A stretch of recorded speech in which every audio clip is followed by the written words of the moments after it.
So this would be a QID code, or it would be a barcoded system if it has to be detected. No, it is a barcoded system. It's a barcoded so system. and there are two methods. One is you either have a smartphone to scan and detect it. Okay.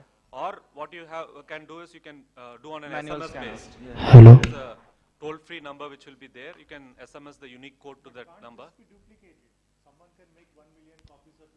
No, See, what we do is, it is a tool to detect counterfeit. For example, what they are going to do in the domestic is, the pedigree of the movement of drugs are going to be captured. So for example, whenever there is going to be a scan or an SMS, the details related to that will be captured in terms of it. When it comes from a computer system, the IP number will be captured, and also from a mobile phone, the SMS will be captured. For example, as a manufacturer, I have sent the shipment to southern part of the country, and finally you found that there are a lot of similar duplicate barcodes are printed across the state, and authentication is happening.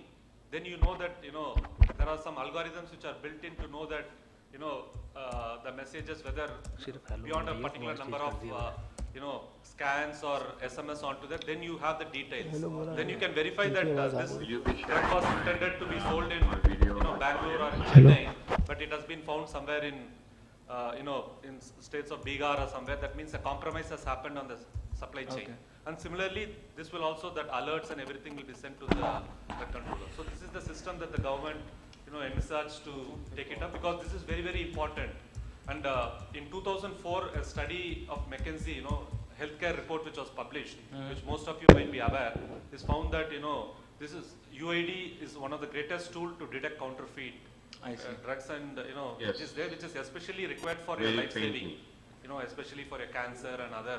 Yeah, exactly. That was where I was trying to come to. So, is there a chance where you have therapeutic drugs as well covered in it? Like, for example, if I'm talking about rejuvenation and techniques like stem cell therapies or anything like that.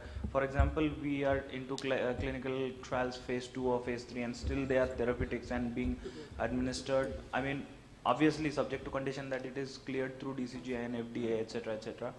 So are they coded as well? And if they are not really commercially produced in a particular production environment. They are made in some labs remotely and then given as an injectable where the patient concern is taken either in a video or a audio format. So does that No, that doesn't cover. It's only for the drugs which are being approved. like So the bulk just to drug? understand that point, that is covered as part of pharmacovigilance. I see. So any Should we stay who on actually or, does the trials, so they Wait, have should safety I turn off database. my video? Okay. So there it's kind of covered. Yeah, For the we'll just pharmacovigilance process. break, Jayashiran. I think Bakul is online. Hi, Bakul. Good morning. Bakul, we can hear you. Can you hear us?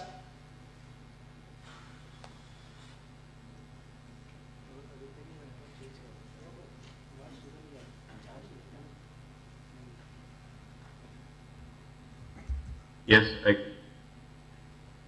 you want me to speak? Yes, Bakul. Good Yeah, morning. while Good you're morning testing. and welcome. So we are all waiting to hear you.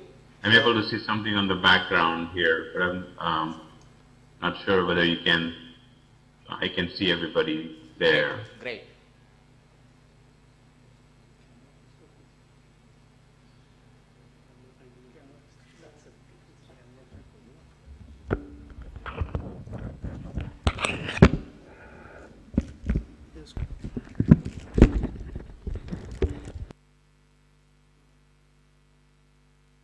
Yes, I can see them.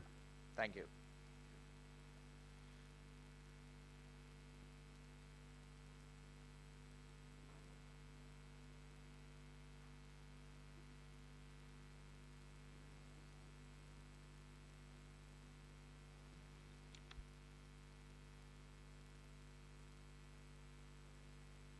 Start.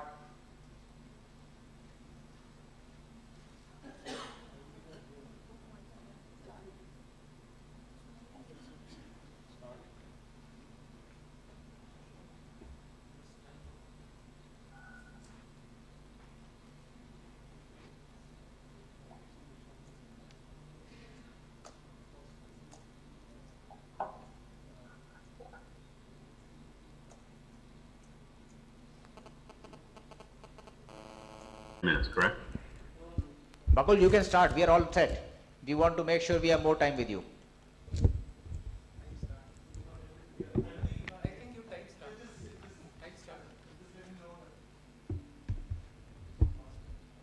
But then how will he hear our questions? The whole idea is that we need to interact. Someone has to go near the mic and talk to him.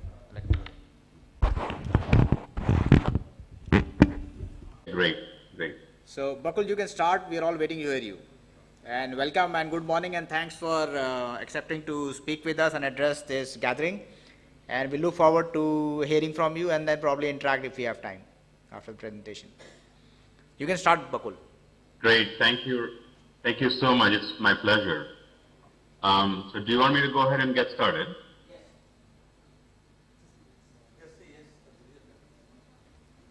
Just start, sir. Raj, do you want me to get Yes, started? Bakul, please start. Yes, started. Yes. Good afternoon, everybody, and thank you for having me here today. Raj asked me to speak on this topic, and it's my honor to share with you what we have been doing in the U.S. From an FDA perspective, and also internationally, how we think digital health is not only enhancing a way to deliver healthcare, but also a way to sort of take us to the next level of healthcare, where every patient can be reached or every person can be reached. So that's about what health is all about. It's truly a convergence of people, information, technology, and connectivity. And these are all very broad terms, but in essence, it's really bringing people together along with information. And then technology and connectivity is actually enabling for us to be in the next level of healthcare.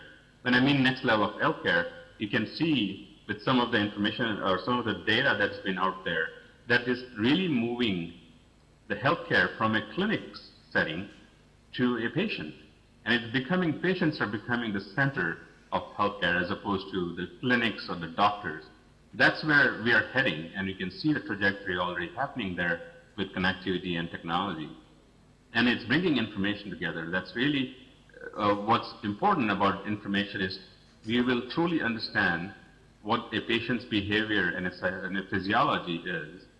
So we can actually focus on prevention rather than trying to treat patients on an episodic basis. We don't want to find a problem and then fix it if we could prevent the problem. So we have the technology, we have the connectivity to understand that. And leveraging computing power and connectivity becomes very powerful tools for us. So having said that, let's take a step back and see why I think the trajectory is going that way. By some researchers, you can see they have been predicting by 2020, there are many stats, but this is one of the things that sort of stood out for me is $233 billion will be spent globally on digital health. That's amazing. And look where it's going to get spent. It's going to spend in creating infrastructure for EHR EMRs. Mobile health and telehealth are neck to neck, and they'll be competing, and you can see that those numbers flip. But you can see majority of the information here or the spending dollars will be going towards mobile health and telehealth. Wireless health and mobile health are almost together, but this is where money is going to get spent. So if you really think about what that means and look at some of the stats that's happening, there's 12 billion internet connected devices, and you all know this because you've been talking about this all day. So and 33 billion devices by 2020. That's phenomenal, and not only phenomenal, but it also the mHealth market is going to shape how we reach patients, and we'll have India where you have connectivity in a way that can reach many people. So many people have cell phones. You can reach those people in a very efficient way. And this is not just about India, it's about the world. And if you look at where the problem is, about 50%, 47% of the world's population actually live in rural areas. It's not in big cities where you can have many doctors, where there are many hospitals, where people can have beds, hospital infrastructure is there for beds. and doctors available and nurses available. You really look at half of the world's population is living in rural areas, and we need to reach them. We need to reach those patients. We need to reach those people and look at preventing as opposed to, from that perspective. So, and more information on here on this slide is talking about how we can. There are 7 billion mobile subscriptions around the world, and if you look at that and the connectivity and how those people want to communicate across, consumers are really willing to share their information, and they're really trying to get engaged in their healthcare itself.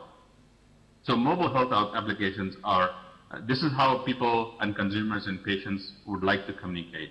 Through email, through web or chat portal, from text messaging, and with mobile health applications on the road. These numbers will completely be upside down, where mobile health applications and communication technologies like what I'm doing today, talking to you over the web, is going to really take over how healthcare will be delivered and serviced in all parts of the world. So I'm really excited about how technology is shaping healthcare. One other nice piece of information is, if you look at the market of monitoring, you can see that by 2016, there's $867 million will be spent on monitoring people, and as we approach modern day healthcare. So this is really good information, but at the same time, what we have in front of us is the power of knowledge and big data. When I say big data, it's really information coming about a person, bringing in evidence that happens in other places that you would not have thought about in a typical clinical setting, but just bringing that together. That is creating a lot of information that you will really able to understand what a human physiology does and how a human being behaves outside of a clinical setting. Some studies have shown that in 2013, 90% of the data was created in the last 2 years. It is an exponential growth. What's happened today is you have some numbers where you have a lot more information being created by today.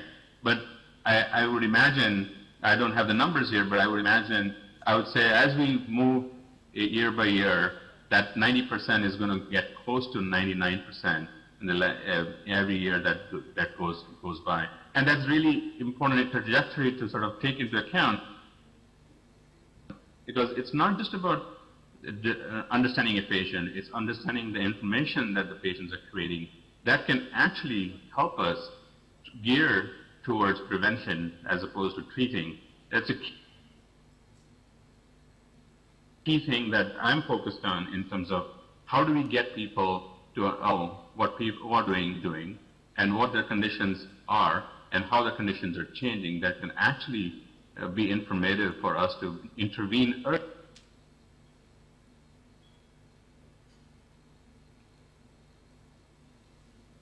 early rather than after the fact. And how can we do this together? It's not only about the medical device manufacturers, the pharma, everybody needs to get together to get this dream in reality. You'll talk about the world of digital health shaping the next generation of healthcare. Some call it Health 2.0. And truly it is Health 2.0 because this is an opportunity, and not only an opportunity, but everybody's seeing that we all need to work together in order for us to make this a reality. Let me just share with you what we are doing in the US. In the world of digital health, I'll share with you what our vision is, what we have done from a regulatory perspective. And like I said in the previous slide, we talked about a collaborative way, which means that we need to understand what our customers need. In our case, for regulators, are patients. And there are other customers and stakeholders like the device industry and the physicians and the care providers. So what we're doing from that perspective, can we come up with policies that actually will trigger, foster, and promote technology and use of technology that's focused on patients and bring new innovative technology and interventions that can be used to enhance healthcare. So really, we want to go to, our vision is focused on patients. Can we do policies and approaches that can sort of help that process? And then how do we advance healthcare? And lastly, but not least, is how do you work together with others in this area who are interested and have the same goal of enhancing healthcare? So I'll talk about those in the next few slides, and I do want to leave some time for question and answers, but I won't read this whole slide, but really, if you look at the very first thing we start at CDRH, at Center for Devices and FDA, is patients. And when I say patients, I want to stop right there, because everything else after that is all about patients. Patients in the US should have access to highest quality, safe, and effective medical devices. We have that as the very first thing in our vision, and that's really the bottom line. The next generation of healthcare is going to be all about patients. It's not about the doctor, it's not about the facility, it's not about the technology, but if you keep patients in the center, you can start thinking and seeing how we can actually get there. I'll spend a minute or so talking about how we were thinking in terms of generating as we get into digital health. And it's really about government contributing towards this advancement with smart policies. We at FDA always think about risk-based. So what's the risk to patients? But at the same time, we also realize that we can't be